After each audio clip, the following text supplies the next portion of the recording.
કહીશું કે આ જે ઘટના બની કેટલી ખરાબ ઘટના છે।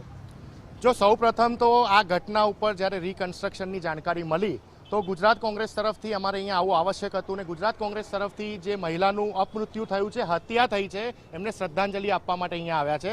સમજવા જેવી વાત એ છે કે અમદાવાદમાં તથ્ય પટેલ જેવો નબીરો 9 લોકોની હત્યા કરી નાખતો હોય, ભલે 1 વર્ષની આસપાસથી એ જેલમાં હોય, પણ આજ દિન સુધી ફાસ્ટ ટ્રેક કોર્ટના માધ્યમ દ્વારા એને સજા નથી થઈ। તો વડોદરાની સંસ્કારી નગરીની સંસ્કારી જનતા આ રક્ષિતને સજા મળશે એવું એક્સપેક્ટેશન કેવી રીતે રાખી શકે? તમે વિચારો કે ખાનદાની નબીરો ડ્રગ્સના ઇન્ફ્લુઅન્સમાં હોય કે આલ્કોહોલના ઇન્ફ્લુઅન્સમાં હોય, હજી તો વડોદરા ગુજરાત પોલીસ પાસે એની જાણકારી નથી, હજી તો રિપોર્ટ નથી આવ્યા। કોઈ આમ નાગરિક કોઈ નાની મોટી ઘટનામાં જ્યારે પોલીસ પકડતી હોય તો 2 કલાકમાં એનો રિપોર્ટ આવી જતો હોય, બ્લડ રિપોર્ટનું રિઝલ્ટ આવી જતો હોય, પણ રક્ષિતના કેસમાં એ લીપાપોતી કરવાની કોશિશ થઈ રહ્યું એવી ગંધ અમને આવી રહી છે। આજે જો કે વડોદરામાં જે વિસ્તારમાં ઘટના બની છે ત્યાંનો હું સ્થાનિક છું, કેટલી વખત માનનીય હર્ષભાઈ સંઘવીજીને મેં લેટર લખ્યા છે કે અહીંયા બાઇકર ગેંગ રાતના સમયમાં બેફામ રીતે પોતાની બાઇક ચલાવતા હોય છે, નંબર પ્લેટ વગર અહીંયા ગાડીઓ બેફામ રીતે ચલાવતા હોય છે, કોઈ ઉકાલ નહીં। આજે જો કે અમદાવાદમાં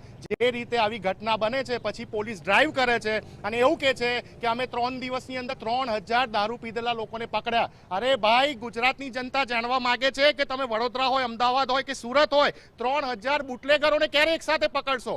3000 ડ્રગ્સના માફિયાઓને એક સાથે ક્યારે પકડશો? અમારે એ સાંભળવું છે। અહીંયા વાત ભાજપ કે કોંગ્રેસની નથી, પણ ગુજરાતના અને વડોદરા શહેરના નાગરિક તરીકે આજે અમને ડર છે। આજે અમે જ્યારે ઘરની બહાર અમારા વ્હીકલ લઈને નીકળીએ છીએ તો અમારા ઘરવાળા અમને એવું કહે છે કે પહેલા એવું કહેતા હતા કે બેટા સાચવીને ચલાવજે, ધ્યાનથી ચલાવજે, હવે એવું કહે છે કે બેટા કોઈ ખાનદાની નબીરો દારૂ કે આલ્કોહોલના નશામાં તને ઉડાઈ ના દે ને તારું અપમૃત્યુ ના થાય, આવો ડરનો માહોલ ગુજરાતમાં વડોદરા શહેરમાં સંસ્કારી નગરી કહેવાય, કોઈ સુરક્ષિત નહીં। અને એમાં પણ જ્યારે પોલીસ દ્વારા લીપાપોતી કરવામાં આવતી હોય, ભારતીય જનતા પાર્ટીના નેતાઓ સાંસદો અહીંયા સ્પોટ ઉપર આવીને વાહવાઈઓ લૂંટતા હોય કે અમે બધું સરસ કરી નાખીશું, કરવું હોય તો 48 કલાક થઈ ગયા, પેલા મહિલાને કમ્પન્સેશન આપો ને। હજી આરોપી